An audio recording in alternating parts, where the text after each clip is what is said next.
যখন স্বপ্ন ভেঙে যায়, জীবন থেকে আর কিছু পাওয়ার থাকে না, তখন করে হয়তো। কাকিমারও তাই মনে হয়েছিল? তুমি শিওর?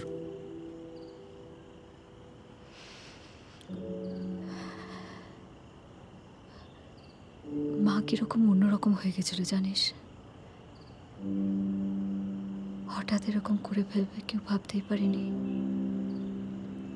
মাঝে মাঝে আফসোস হয়, সেদিন ওই সোয়েটারটা যদি মাকে না দেখাতাম।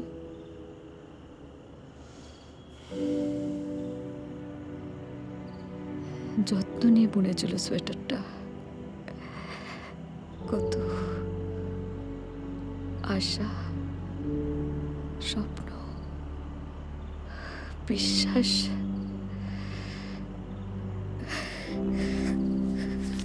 এই স্বপ্ন বিশ্বাস টিশ্বাস বোধহয় উলের থেকেও বেশি নরম, পট করে ছিঁড়ে যায়।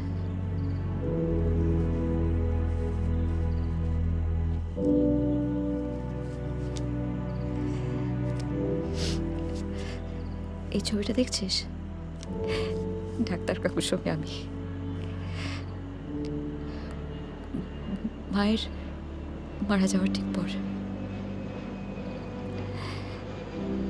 সারাদিন কারোর সঙ্গে কথা বলতাম না, এই সোয়েটারটা আঁকড়ে বসে থাকতাম। সোয়েটারটা এখন কার কাছে আছে গো?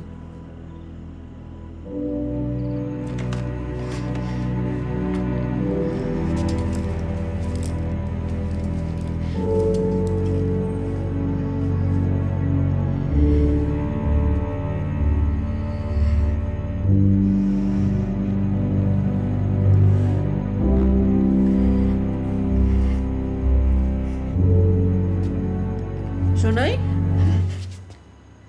আমার দিদি আসলে নিজেকে বীর হনুমান টনুমান কিছু ভাবতো বোধ হয়।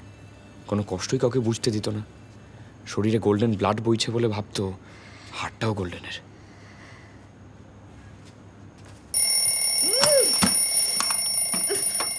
কেউ কখনো শুনেছে সাত সকালে একজন ঘুম থেকে উঠেই প্রথমে 4টি গোলাপ ময়লার প্যাকেটে দিয়ে রাখে?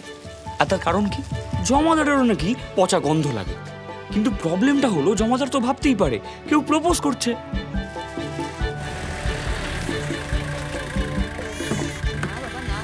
প্রতিদিন একই শাটেলে একই মহিলা নিজে পুরো রাস্তাটা ঘুমিয়ে কাটায়, আর দিদি তার ঘুমের প্রতি মায়া দেখাতে গিয়ে বাচ্চাটার আয়া হয়ে যায়।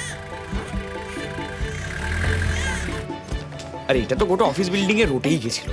ওভারওয়েট যে কারোরই হোক না কেন, লিফটের এক্সেস বাটখারাটা কিন্তু একজনই, যাকে নামিয়ে দিলে লিফটটাও সো করে উঠে যাবে। আর সবচেয়ে বড় কথা, সে নিজেও ব্যাপারটাকে এমনভাবে মেনে নেবে যেন মানুষের জন্য বিরাট কিছু একটা করা হলো। এই একতারাটার সুরগুলো খুব একা, তার কাঁচা আলোর গন্ধে ফেরার পথে দেখা হলে নেশার মতো দুহাত শুধু কাল বৈশাখী চায়।